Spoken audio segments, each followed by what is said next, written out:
Hello, welcome to Sumo biology online classes. कैसे हो बच्चे आप लोग? तो देखिए, पेडिग्री एनालिसिस का टॉपिक मैंने उठाया है और आपके चैप्टर 5 क्लास 12 बायोलॉजी से principles of inheritance and variation से लिया गया टॉपिक है।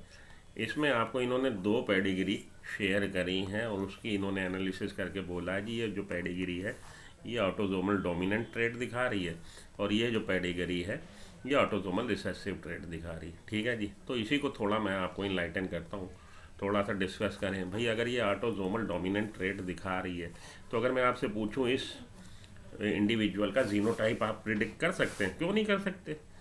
इसका जीनोटाइप जो होगा हिट्रोजाइगस डोमिनेंट है और इसका जीनोटाइप ये है मेल का। अगर इसमें डोमिनेंट एलील होता इसके जीनोटाइप में तो यहाँ पे डिजीज शो हो रही होती, क्योंकि डोमिनेंट ट्रेट है इन्होंने बोला है तो इसके जीनोटाइप लोअर केस है और इसका कैपिटल है लोअर केस है। इंडिविजुअल के तीन जीनोटाइप हो सकते हैं, होमोजाइगस डोमिनेंट, होमोजाइगस रिसेसिव और हेटेरोजाइगस डोमिनेंट। इस वाले केस में होमोजाइगस डोमिनेंट क्यों नहीं है भाई? ये आपका कैपिटल डबल ए क्यों नहीं है? ठीक है, इसलिए नहीं है। अगर इसको हम लोग होमोजाइगस डोमिनेंट का इंडिविजुअल मानते हैं, जीनोटाइप इसको ये देते हैं, तो इसमें एक एलील, इस वाली डॉटर में एक एलील तो इसके एग से इसको मिल जाता ना, तो यहाँ पे कैपिटल ए मदर से आता और लोअर केस ए फादर से आता, तो ये वाली डॉटर भी डिजीज दिखा रही होती या ट्रेड दिखा रही होती या करेक्टर दिखा रही होती, जो नहीं दिखा रही। ये वाला इंडिविजुअल भी, ये जो सन है ये भी नहीं दिखा रहा। तो बट नेचुरल है कि इसका और इसका जीनोटाइप क्या है? लोअर केस है, लोअर केस है, लोअर केस है, लोअर केस है। अब इसको लोअर केस से एक तो इसको फादर से मिला, एक इसको इसकी मदर से मिला, बट नेचुरल है। हाँ जी, एक फादर से और एक इसको इसकी मदर से, स्पर्म से फादर से और एक से मदर से। ठीक है, तभी ये लोग बच गए।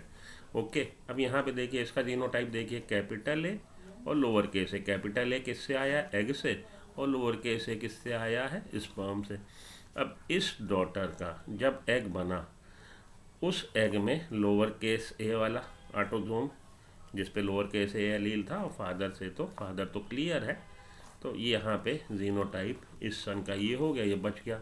गब्बर सिंह ने गोली मारी, सांबा बच गया। इस वाले केस में, हाँ, इस वाले केस में एग से कैपिटल ए और फादर से लोअर केस ए, तो ये डिजीज़ दिखा रही है और यहाँ पे ये भी बच गया। ठीक है जी।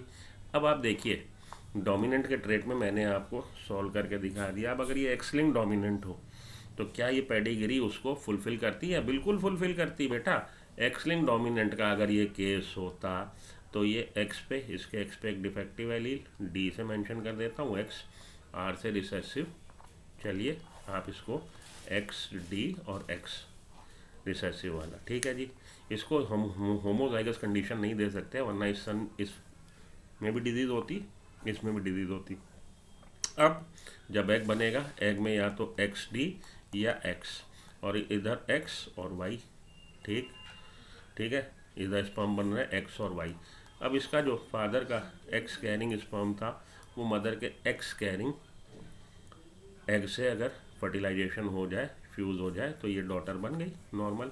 इस वाले केस में फादर का तो वाई, मदर का वो वाला एग जिसमें एक्स टी था, यहाँ डिजीज़ आ गई।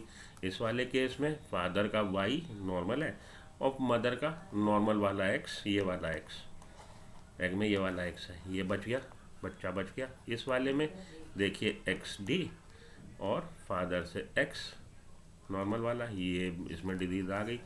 अब ये सन दोनों क्यों बच गए? ये दोनों सन इसलिए बच गए हैं, ये दोनों सन इसलिए बच गए हैं क्योंकि मदर से एक्स इसका नॉर्मल वाला और फादर से वाई बच गए, एक्स और वाई। लेकिन ये गले के नीचे नहीं उतरती। साइंस में ये चीज़ गले के नीचे इसलिए नहीं उतरती कि एक्स का इनहेरिटेंस जो हो रहा है, मदर से एक्स का इनहेरिटेंस डॉटर सन दोनों में हो सकता है, मदर से डॉटर सन दोनों में हो सकता है। तो ये चीज़ थोड़ी सी कि भाई मदर से एक्स उसका डॉटर में तो चला गया, लेकिन ये जो सन है इनमें नॉर्मल वाला एक्स गया, तो थोड़ा सा शेकी ग्राउंड पे है। लेकिन फिर भी ये पेडिग्री जो है एक्स लिंक डोमिनेंट के केस में भी फुलफ़िल कर जाएगी। एक्स लिंक डोमिनेंट के केस में अगर इन्होंने इसके साथ इसकी भी शादी करवा दी होती, इसको बच्चे को बेचारे को ऐसे ना छोड़ा होता, इसकी शादी करवा के इन्होंने नीचे ये दिखा दिया होता कि भाई इसके सन हुआ, सन में डिजीज़ आ गई और डॉटर में डिजीज़ बच गई, ये अगर दिखा देते तो ये ऑटोसोमल डोमिनेंट के लिए सिक्का बंद मोहर हो जाती, फिर आपको कोई डाउट नहीं था, फिर ये एक्स लिंक्ड डोमिनेंट को ये पेडिग्री फुलफिल ना कर पाती। क्यों ना कर पाती? क्योंकि फादर से कभी भी सन में एक्स नहीं जाता, फादर से वाई जाता है। तो फादर से वाई गया, वाई पे ये वाला एलील डिफेक्टिव एलील है नहीं, और इससे इसकी जो बेटर हाफ है उससे एक्स आया, और यहाँ पे क्योंकि उसमें डिजीज़ नहीं है तो यहाँ डिजीज़ आने का सवाल नहीं होता एक्स लिंक्ड डोमिनेंट के केस में। हाँ, अगर ये ऑटोसोमल डोमिनेंट का केस है तो ऑटोसोम का इनहेरिटेंस फादर से सन में हो सकता है। तो फादर से सन में ऑटोसोम कैपिटल ए वाला और मदर से लोअर केस ए वाला, और यहाँ पे ये भी ना बचती, इसमें भी डिजीज़ आती है, नहीं ऑटोसोम में बच जाएगी, ऑटोसोम में इसको आप ये दे दीजिए। तो ये वाला जीनोटाइप देखिए, मैं फिर से बनाता हूँ, ये और इसके नीचे डिजीज़ और यहाँ पे डॉटर में डिजीज़ नहीं, इस वाली कपल की बात कर रहे हैं हम। इससे इसका इनहेरिटेंस हो गया, इट मीन्स ऑटोसोम है, एक्स नहीं है। एक्स कभी भी फादर से सन में नहीं जाता, और यहाँ पे ये डॉटर बच गई। क्यों बच गई? क्योंकि इसका जीनोटाइप ये जिस फादर की हम लोग बात कर रहे हैं कैपिटल ए लोअर केस ए है, तो लोअर केस ए फादर से आ गया, लोअर केस ए मदर से भी आ गया। ठीक है जी, तो ये ऑटोसोमल डोमिनेंट का हो गया। बिल्कुल क्लियर, अब आपको क्लियर हो गया होगा। ऐसी एक पेडिग्री मैंने डाल रखी है अपने, और जिस पे आए दिन बच्चे आके क्वेश्चन करते हैं कि भाई ये ऑटोसोमल डोमिनेंट है, आपने एक्स लिंक्ड डोमिनेंट बता रखा है। आए दिन मुझे आके ज्ञान देते हैं बच्चे कि आपने गलत बता रखा है। मैं शुरू में तो मैंने एक्सप्लेन करने की कोशिश करी उनको, लेकिन आज की तारीख में कोई आके उस पर ज्ञान देता है, जी नहीं आपने गलत बता रखा है, ये एक्स लिंक्ड डोमिनेंट का केस नहीं है, ये ऑटोसोम। इस केस की नहीं बात कर रहा, उस केस की बात कर रहा हूँ जो उस पेडिग्री में, उस पेडिग्री को मैंने एक्सप्लेन कर रखा। तो मैं अब बहस नहीं करता, मैं कहता हूँ ठीक है बेटा, क्या बहस करें तुम लोगों से, मन में सोचता हूँ ठीक है जो तुम बोलो, ऑटोसोमल डोमिनेंट बोलो खुश रहो, एक्स लिंक्ड डोमिनेंट बोलो खुश रहो। अगर मैं सिखाना चाहता हूँ और बच्चा सीख के राजी नहीं है, वो एक लकीर का फ़कीर बना हुआ है, एक ही चीज़ को पढ़ रहा, तो भैया मैं उनकी आंखें नहीं खोल सकता। आइए इधर आइए, इस वाले केस में ऑटोसोमल रिसेसिव बोल रहा है, क्या ये एक्स लिंक्ड रिसेसिव का केस हो सकता है? नहीं हो सकता। रिसेसिव का केस है वो तो साफ़ है, क्योंकि मदर फादर में डिजीज़ नहीं, नीचे बच्चे में डिजीज़ आ गई। देखिए रिसेसिव के केस में कोई ना कोई प्रोजिनी ऐसी होगी जो डिजीज़ दिखा रही होगी, लेकिन दोनों पेरेंट्स में डिजीज़ नहीं होगी।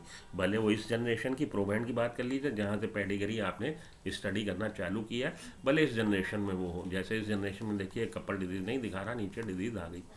तो यहाँ पे अगर ये किसी में डिजीज़ दिखा भी देते तो भी ऑटोसोमल रिसेसिव का केस होता। चलिए आगे चलते हैं, एक चीज़ और आपको क्लियर कर दें जो मैं कहना चाहता हूँ। जैसे ही पेडिग्री आपके सामने आए, आप देखिए कोई हस्बैंड वाइफ ऐसे हों जो डिजीज़ ना दिखा रहा हो लेकिन नीचे बच्चा डिजीज़ दिखा रहा है, तो रिसेसिव का केस होता। अब ये एक्स लिंक्ड रिसेसिव का केस क्यों नहीं है? रिसेसिव है वो तुम लोग देखते ही समझ गए। ऑटोसोमल रिसेसिव क्यों है? क्योंकि डॉटर में डिजीज़ तभी आएगी एक्स लिंक्ड रिसेसिव के केस में जब फादर पे भी उसके एक्स पे सिंगल ही एक्स होगा, दूसरा तो वाई है, रिसेसिव वाला एलील होगा। जैसे ही आप इसको रिसेसिव वाला एलील इसको डिनोट करेंगे तो यहाँ पे डिजीज शो हो जाएगी, क्योंकि यहाँ पे सेक्स क्रोमोसोम एक तो एक्स है और उसका काउंटर पार्ट वाई है। वाई पे डिफरेंट जीन्स होते हैं, तो इसको सप्रेस करने वाला जीन नहीं है, तो ये अपना इफेक्ट दिखा देगा रिसेसिव नेचर का होते हुए भी। तो यहाँ पर डिजीज़ होती, जैसे हीमोफीलिया, कलर ब्लाइंडनेस कह लीजिए, तभी इसमें डिजीज़ आएगी जब फादर डिजीज़ दिखा रहा हो और मदर कैरियर हो एटलीस्ट, तभी डॉटर में एक्स लिंक्ड रिसेसिव के केस में डिजीज़ आएगी। तो ये एक्स लिंक्ड रिसेसिव का केस नहीं हो सकता। हाँ, ये ऑटोसोमल रिसेसिव का केस है। जैसे इस वाले केस को मैंने आपको दोनों तरह से autosomal dominant, x linked dominant के तौर पे भी सिद्ध कर दिया था। इसको आप एक्स लिंक्ड रिसेसिव के तौर पे सिद्ध नहीं कर सकते।